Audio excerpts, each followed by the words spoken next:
All right, music fans, welcome back to the Real Music Observer. My name is Dave, observing real music in real time for real people just like you and me. So I don't know, music doesn't get a whole lot realer. I think that's a word, but we'll just go with it. It doesn't get any more real than the Moody Blues. And the Moody Blues have been nominated for the Rock and Roll Hall of Fame. And while I struggle on my Twitter and Facebook pages fending off all of the lovely women who are very excited about Bon Jovi being nominated to the Hall, I want to put my first vote in for the Moody Blues. Now, I also went on there and voted for Jay Giles and the Cars. Those are obvious choices.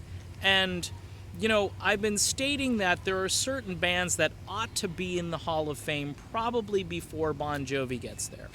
Okay? I'm just saying. Now, there are people that disagree with me, people who kind of grew up maybe with the whole Bon Jovi era and so forth. I met John Bon Jovi. I was at a concert in 1990 and backstage, and I got pictures to prove it if you want to see them, but really only one picture that I've got. But it's a pretty cool picture of me looking like John Oates and John Bon Jovi just looking, you know, all hair frizzed up. So, but I don't want to waste time on all of that. I want to talk about the Moody Blues. The Moody Blues, just a phenomenal band. Justin Hayward, John Lodge, Graham Edge. I don't know all the guys by heart. This guy Pinder, who started off with the band, was kind of like a tortured soul, a brilliant composer, much like Syd Barrett was with Pink Floyd. Helped create a lot of great music. But Hayward and Lodge are the two guys that have persevered and continued on. Their drummer is also still with them. I think he's like 75 years old. It's phenomenal. He goes on tour. I do believe they have another drummer who either sits in with him or, you know, alternates with him and so forth. But it's just, it's an astounding band that more or less, they don't jive with critics. And here's why they don't jive with critics, is because even though they're proggy at times, progressive for those of you who didn't understand that, and symphonic and artsy and psychedelic and complicated, they also are touching and sentimental. And that, for some reason, just drives certain rock critics up a tree, up a wall, whatever. And the Moodys, from what I can tell, they don't really have a hardcore political agenda. They create great music. Justin Hayward tends to look back through time and see things and comment on things in ways that few of us can really wrap our minds around. And he's done it since Days of Future Past, which I believe is got to be one of the greatest rock albums ever recorded. All of the symphonic parts, what is it, supposedly it's the London Festival Orchestra that plays on the album. It's actually the band that plays all of those instruments and inserts them in certain places to make it sound like a big-time orchestra. I mean, an album I remember hearing as a kid and just shaking my head in disbelief. And this is in the backdrop of 1967, 68, the Beatles and all of what they were doing.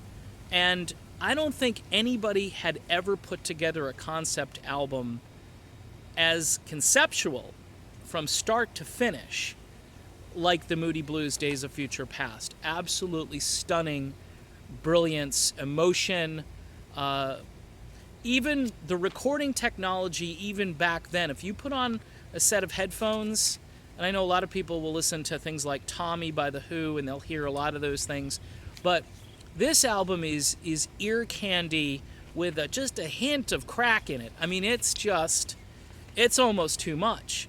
But the band goes on. They go on and they do things like Ride My Seesaw, Voices in the Sky. That's from the Lost Chord album. I mean, you can go on. On the Threshold of a Dream, amazing album. Lovely to See You Tonight, Never Comes the Day, To Our Children's Children's Children, if you remember that one. Eternity Road and Gypsy are two phenomenal pieces on that album. Question, from Question of Balance, one of the great speedy guitar parts in rock and roll history at the beginning. And Justin Hayward, by the way, doesn't get any credit at all as being one of, I don't know how many great guitarists are out there. The man can play. He plays fluent, he plays emotional, he's got his own style, and he puts his fingerprints or his guitar prints on pretty much everything, and it's original, and it's awesome. It's Justin Hayward. Every Good Boy Deserves Favor, not Fudge, and Story in Your Eyes from that one. And I can go on. Seventh Sojourn, Just a Singer in a Rock and Roll Band, and Isn't Life Strange? Then we hit the 80s, and this is where yours truly kind of picks up on this band. Long Distance Voyager comes out. And I remember not knowing anything by the Moody Blues prior to this. Zero. Nada. And two rock stations in Boston, especially WCOZ. COZ was playing pretty much the entire album, 22,000 Days. Gemini Dream, which was kind of the rocker that harkened back a little bit to the style previously done by the Moody Blues. The Voice and Veteran Cosmic Rocker.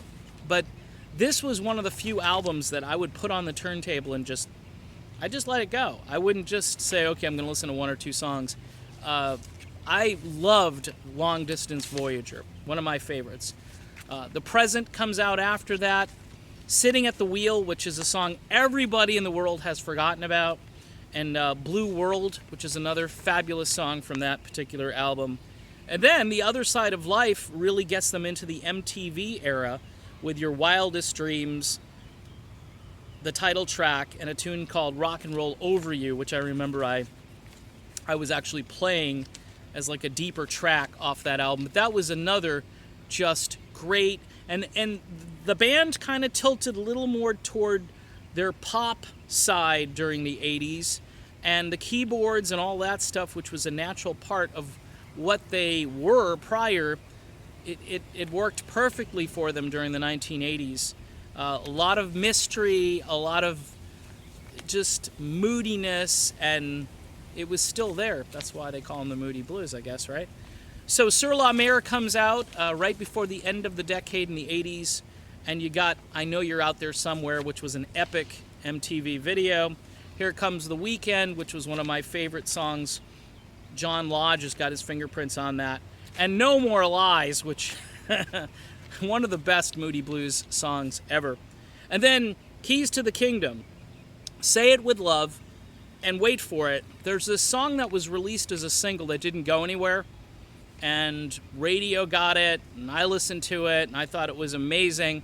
But this was starting where the pivot started toward all the crap music. I think this was 92, late 91, 92, and a tune called Bless the Wings That Bring You Back Again. I'm going to make sure I post that song on the Real Music Observer page, the Facebook page, and I'll tweet it out as well. Ladies, you want to get a little sentimental, a little emotional, guys, it's a killer track. And then, various stuff that they've come out since with, but it's, again, the impact pretty much from 1967 to about 92. And that's, it's funny because that's about the time, if you want to go back to the Denny Lane days, you can go back to 65, 64. That's really the window where music was at its best. No question about it. Hands down the best stuff being performed. And the Moodys were right there. British Invasion Band, they deserve the Rock and Roll Hall of Fame. In fact, they had an album called Hall of Fame, which was at the Royal Albert Hall. It was a live album from the early 2000s. It was a PBS thing where PBS was showing it over and over again. and fundraising drive. And I don't know if there's ever been an album in their history that has done better than the Hall of Fame, both DVD, CD, VHS, whatever it was being offered on at the time. Just a great live performance. And their Red Rocks CD, Live at Red Rocks, is another great live album that they came out with. Moody Blues, still performing. They're going to be here in Southwest Florida, I believe sometime early next year. And they should be in the Rock and Roll Hall of Fame. I don't know a band on planet Earth right now that is more deserving than the Moody Blues. They are amazing. My name is Dave. This is the Real Music Observer. We'll be back again, observing more real music in real time for real people, just like you and just like me. And I'll talk to you then.